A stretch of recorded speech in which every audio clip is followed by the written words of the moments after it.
Hello there, my name is Nate Jackson, the Eclipser. Welcome to my review of Eclipse Series 16, Alexander Korda's Private Lives. Now, how private do these lives get? Not much. Basically, it's sort of like the Rossellini set we saw, except way more entertaining. That's probably the best way to describe Korda's movies, how Korda looked at figures in history. These are way more dramatized for audiences, for the theaters in mind, not necessarily for educational. I mean, there's obviously a bit of changing up in facts and fiction here and there and all that good stuff. But again, way more entertaining than Rossellini's. Both good and both informative, but this one, they take more liberties than with Rossellini's films. They're a little, obviously the whole neo-realist, that's Rossellini's bag. This is just plain old Korda, if there is such a thing. So, let's go through these movies one at a time. The first movie, Private Life of Henry VIII, 1933, 94 minutes, black and white, monaural, in 1.33 to 1 aspect ratio in English, of course. So, Charles Laughton plays Henry VIII. And this is, I guess, the movie that kind of set off all the stereotypes or the cliches of Henry VIII being like this glutton, and because of the scene where he takes the chicken and tears apart the chicken and all that. But it's a really fun movie. Charles Laughton is hilarious in it, and I think I learned a lot more about Henry VIII and how his wives came to be than I ever did in school or anything like that. So, except for Catherine of Aragon, because apparently she was too clean cut to be put in the movie. They thought, oh, she's boring. So she's given a little bit of mention in the beginning, but the rest of the Anne Boleyn, they start with Anne Boleyn, who gets her head cut off, and then we have the other ones, Catherine Howard, who sings for him, and Anne of Cleves, the German princess, and then of course Catherine Parr, his last wife, who's of all the best, she's the worst and yet the best, as he quips as the last line to the camera too. So yeah, so it's a very entertaining movie. I really enjoyed this one. Charles Laughton is fantastic, and also getting to see Elka Lanchester, his wife, was great to see him, and she's actually in the other movie, a few other movies that we'll see, and so that was really good to see. See the two of them working together is really cool. I give that particular one an A. Definitely a fantastic start. The next one, Rise of Catherine the Great, 1934, 93 minutes, black and white, English, monaural, 1.33 to 1 aspect ratio.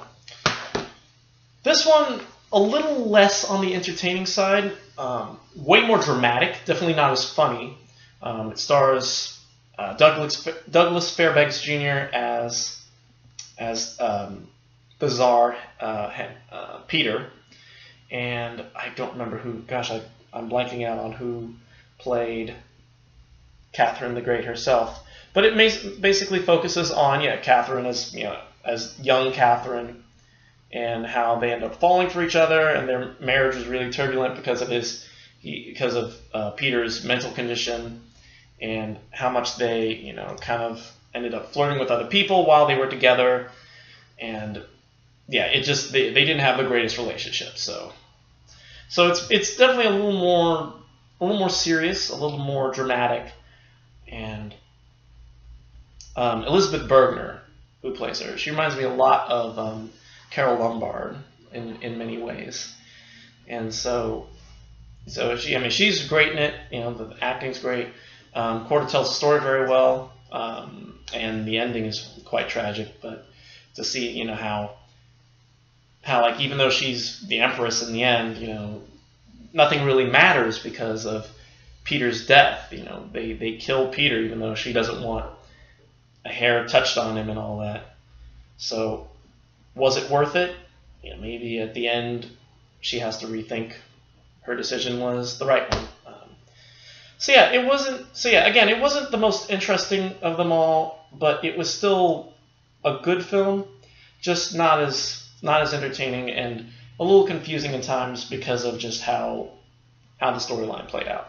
I give this one a B. It's still a good movie, and Fairbanks and Bergner play well together, but still the storyline just wasn't as interesting as the Henry VIII, but there you are.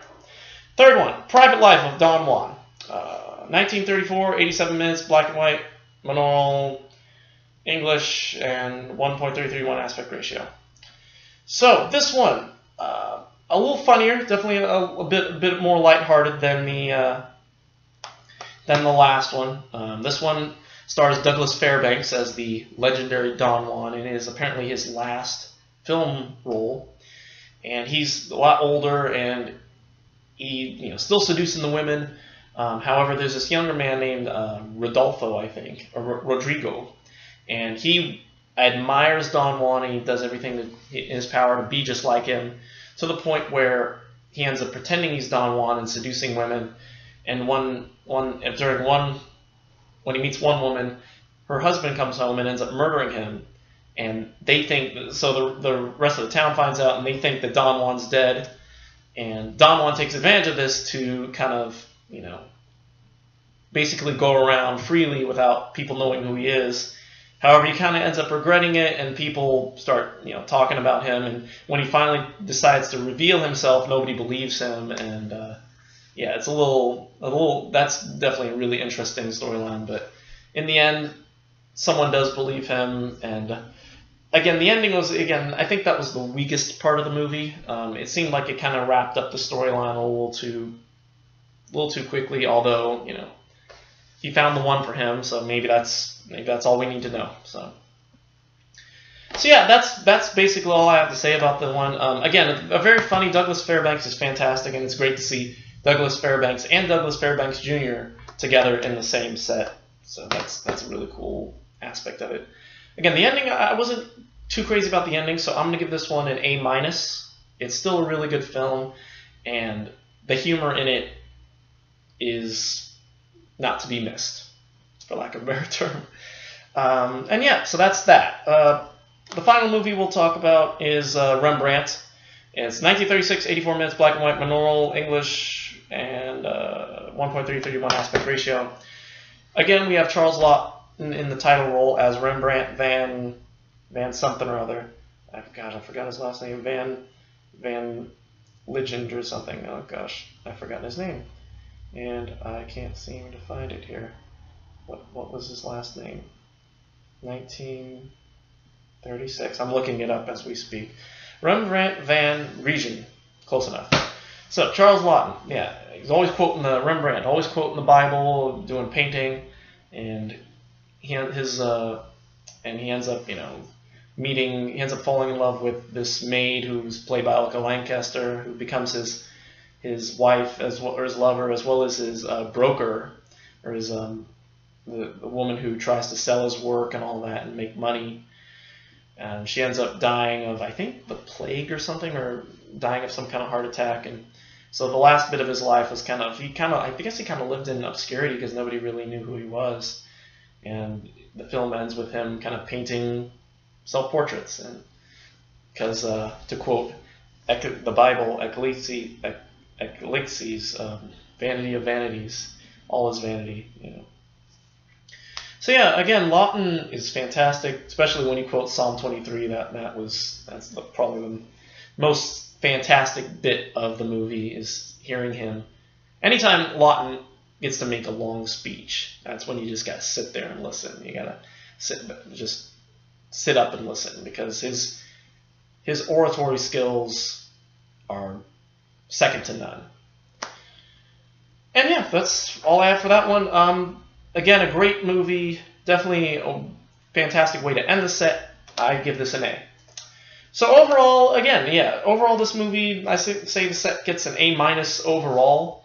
I think probably my favorite was Private Life of Henry VIII, due to the storyline and how easy it was to follow.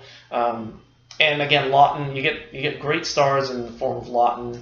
So not much else to say about this set. So I would check this one out, especially if you're interested in learning about these people in history. You know, these are work as entertaining movies as well as informative movies. So I would go check this out at least once. So there you go. Alexander Korda's Private Lives. So that's it for me. Our next set, number 17, Nikatsu Noir, will be in, I think, 2 or 3 weeks. And I don't know if you noticed, but obviously we did all 4. Well, obviously you noticed. Obviously we did all 4 movies. I would like to keep doing this, and this is probably how we're going to keep doing these reviews from this point on, is doing one video for all 4 movies. That way the reviews aren't as cluttered up, and we're not cluttering the channel with, you know, a bunch of smaller videos, and it just makes more sense, you know, saving, you know, the big reviews for Criterion 8 so he can do his thing, you know. And I don't care, you know, honestly. If I can do them all in one video, that's fine with me. I can't guarantee, though, that I'll always have time. Today I got lucky and was able to watch all 4 movies the same day.